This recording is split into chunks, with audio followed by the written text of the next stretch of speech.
you don't have to be a rocket scientist. You could just read the Taliban is classified, and if you don't know, the Taliban's in charge of Afghanistan. They're classified as a specially designated global terrorist organization by OFAC.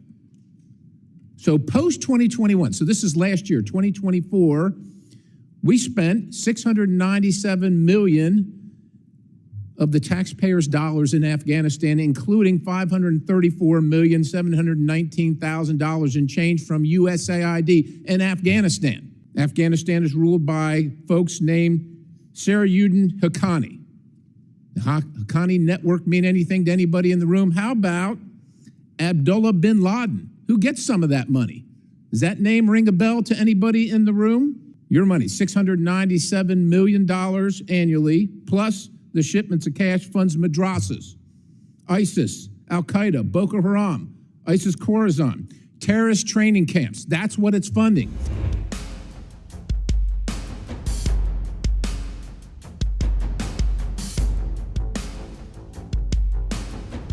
You now recognize Representative Perry.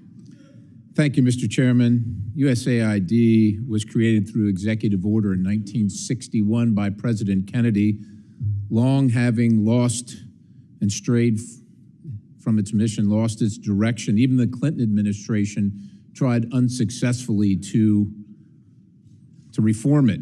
And we spend, I don't know, somewhere between $40 and $50 billion annually on this organization. And with the things that you hear, well, many of us, probably most of us in this room, agree with projecting America's power for the good of all the world around the globe.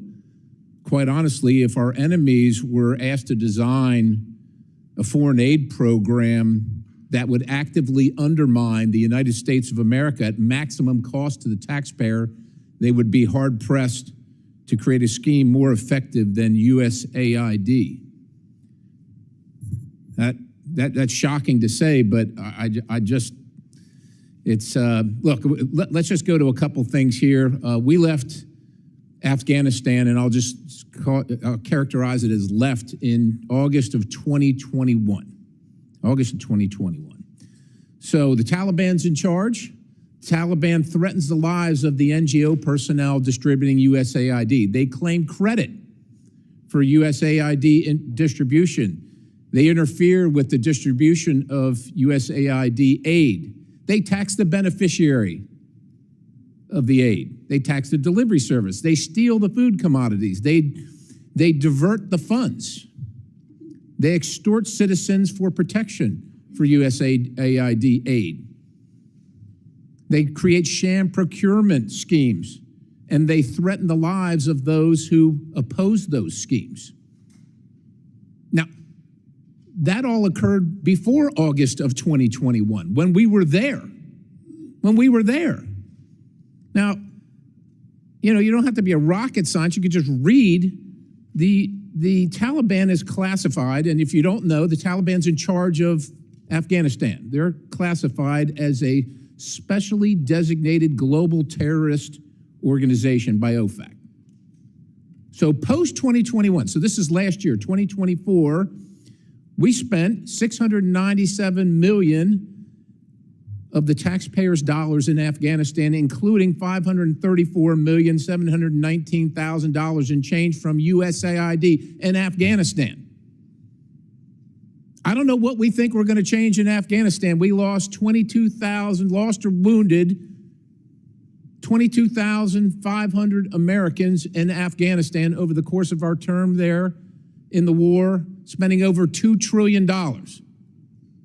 We're just going to keep on spending because somehow we think it's going to get better. And if you're wondering who's in charge of Afghanistan getting the money, and that money I just mentioned, the $697 million is on top of, and is in addition to the weekly to every 10-day shipments in cash of $40 to $80 million. Afghanistan is ruled by folks named Sarajuddin Haqqani. The Haqqani network mean anything to anybody in the room? How about Abdullah bin Laden? Who gets some of that money? Does that name ring a bell to anybody in the room? Because your money, $697 million annually, plus the shipments of cash funds madrasas, ISIS, Al-Qaeda, Boko Haram, ISIS Khorasan, terrorist training camps. That's what it's funding. If you think that the program under Operation Enduring Sentinel entitled Women's Scholarship Endowment, which receives $60 million annually, or the Young Women Lead, which gets about $5 million annually, is going to women who, by the way, if you read the Inspector General's report, is telling you that the Taliban does not allow women to speak in public. Yet somehow you're believing, and American people are supposed to believe, that this money is going for the betterment of the women in Afghanistan. It is not. You are funding terrorism, and it's coming through USAID. And it's not just Afghanistan, because Pakistan's right next door. USAID spent $840 million in the last 20 years on Pakistan's education-related program. It includes $136 million to build 120 schools, of which there is zero evidence that any of them were built. Why would there be any evidence? The Inspector General can't get in to see them. But you know what? We doubled down and spent $20 million from USAID to create educational television programs for children unable to attend the physical school.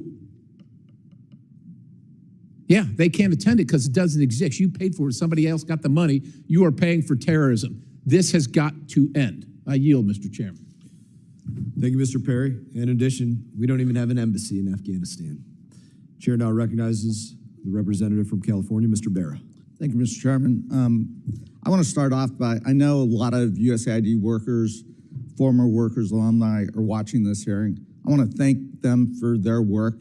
They're patriotic Americans. They're out there, they're doing God's work, helping save lives and everything else. And I'm sorry that you guys are caught up in this. So I want to appreciate this on behalf of the United States of America. You guys are patriotic Americans. I've visited with a lot of these folks. I travel a lot, gone into refugee camps, and have seen what they do in terms of life-saving stuff. And again, it's super important work that they do. It represents the best of American values, and it is really sad to see these folks get thrown under the bus. When we talk about stronger, better, more prosperous, I think we're all in favor of that. We're all in favor of working together. Mr. Chairman, Congressman Yoho's my classmate, and he may have been more conservative than you when he got to Congress. Ted, you and I traveled, I think, on your first trip abroad. We went out and saw some of these USAID projects. I watched you over time, become the champion of the BUILD Act, a champion of reforms, and we've continued to stay in touch. Now, what saddens me about this whole approach, now I'm not going to talk about Elon Musk. I'm not surprised by how he's approaching things, but this isn't Twitter. I don't want a 21-year-old tech bro going through deciding which programs we should continue and not continue. Mr. Chairman, I want us to work and do that work.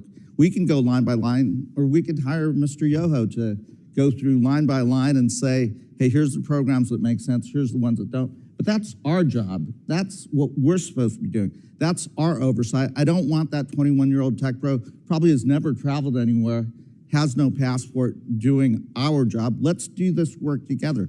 And I'm not here to defend every USAID program, but I do believe it serves a really important purpose for our values. We've read Heritage Foundation reports. I worry about what's happening in the Pacific Islands. They put out a good report. We've met with them. We're ceding our influence there. We're already seeing China step in and take things over.